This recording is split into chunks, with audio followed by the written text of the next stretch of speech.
Okay, sports card market check indexes for the month are all still down. Football's down 1.3%, baseball's down 1.8%, hockey's down 5%, basketball down 7.25%, and the tennis index is down an astonishing 38% for the month, if you can believe that. Shout out and apologies to all you tennis card investors out there. But let's jump right into it. We got about a dozen cards we want to take a look at the price action on.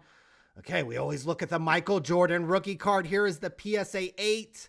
That on the surface of it would be a 2-year low for this particular card, but here is a PSA 7 in the same exact auction that ended for about the same price, and this would be actually a very strong price currently for a PSA 7 Michael Jordan rookie card. So you can see that collectors will take into account the PSA 8. It's in a real kind of crusty old holder. And honestly, if you put these two cards up side by side, you might rather have the PSA 7. So the Jordan rookie card market is always going to be liquid. And for nice versions of this card, centered up versions, you're seeing some strong prices here. Anything you want to say to the victims of these crimes? You know, if you was a real black dude, they would arrest you a long time ago. Jump over to football. Patrick Mahomes looks like his little brother got into some trouble recently, but you've seen a slide in Patrick Mahomes cards for the better part of 2 years. This 2017 Panini Prism Silver PSA 9 is down 65% over the last 2 years, 8% for the last year in which he won a Super Bowl. But if you look out over the last 6 months, this card is actually up 22%. Mahomes is the best quarterback in the league, so I think it is important for his cards to level off, or that is bad news for Joe Burrow, Josh Allen, Justin Herbert, and Trevor Lawrence investors, because you guys have priced in the better part of 7 Super Bowls for each of those 4 quarterbacks. This is Tom Brady's highest card to sell of all time at Golden Auctions. It's a BGS 8 with a 10 rookie championship ticket number to 100, and it's sold for $1.41 million.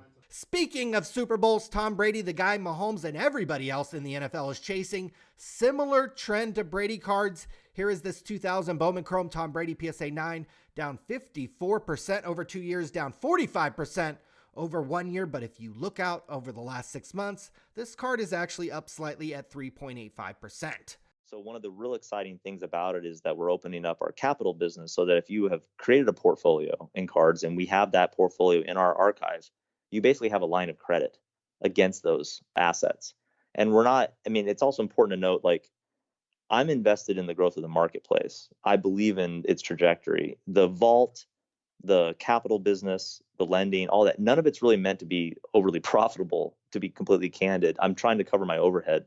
What I'm trying to do is engage investors so that they have the tools they need to take this seriously and bring their sophistication into the space. Moving on, I tried to win this card, 2016 Upper Deck All-Time Greats Masters Collection, Masterful pairings, and it doesn't get much better than this. Arnold, Palmer, and Tiger Woods, 9 of 10.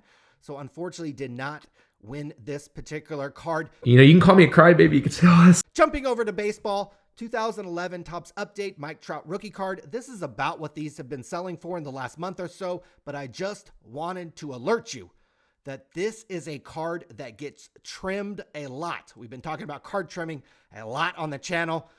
Look at the white borders on this card. This card can be trimmed to improve the centering slightly or the edges and corners slightly. So be very, very careful when buying one of these. These card trimmers have chopped these cards up to bits. So when you Google your name, which I'm sure you've done before and I'm sure has come up, right? Like the third thing that comes up after your name is card trimming. So why have we talked about card trimming for the better part of 4 years on Sports Card Radio? Look at what you guys pay for nice versions of cards. Here is this 1959 Topps Bob Gibson rookie card. Beautiful card, PSA 6, that sold for $1,900 the other night. Compared that to a card in the same auction, an off-center SGC 4 that sold for $559. If you guys didn't pay such a premium for cards that were in better condition, centered up cards, card trimming wouldn't exist or wouldn't matter.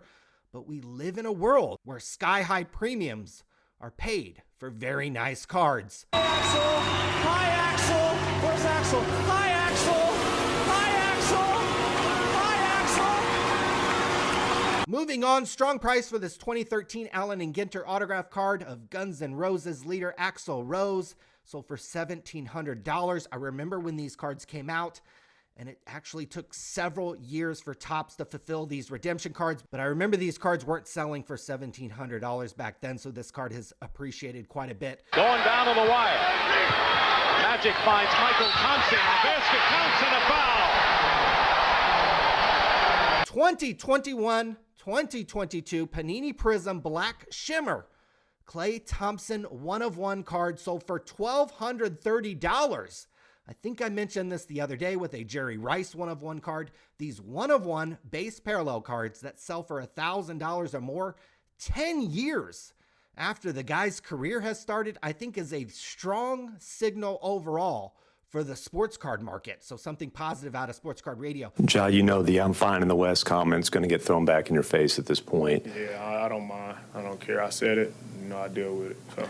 But on the downside, LeBron James cards continue to slide. This is a 2-year low price for this 03-04 Topps Chrome LeBron James rookie card, BGS 10 pristine condition that sold for $6,600 the other night. Again, a 2-year low for this particular card.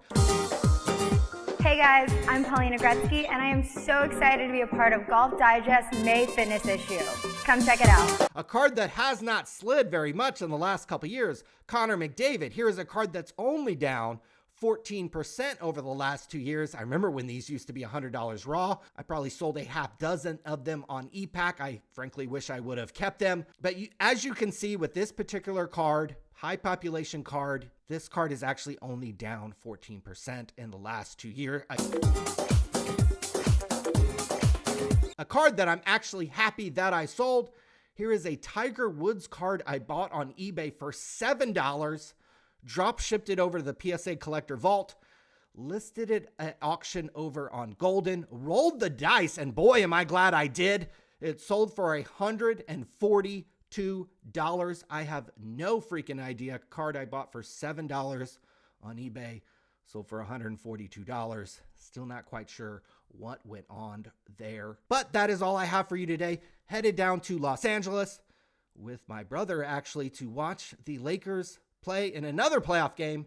Second playoff game this week. It's actually this is really going to date me and make me feel old, but the last time I was in Los Angeles for a Lakers playoff game, after the game, I saw LeBron James walking outside the then Staples Center, and he was still in high school.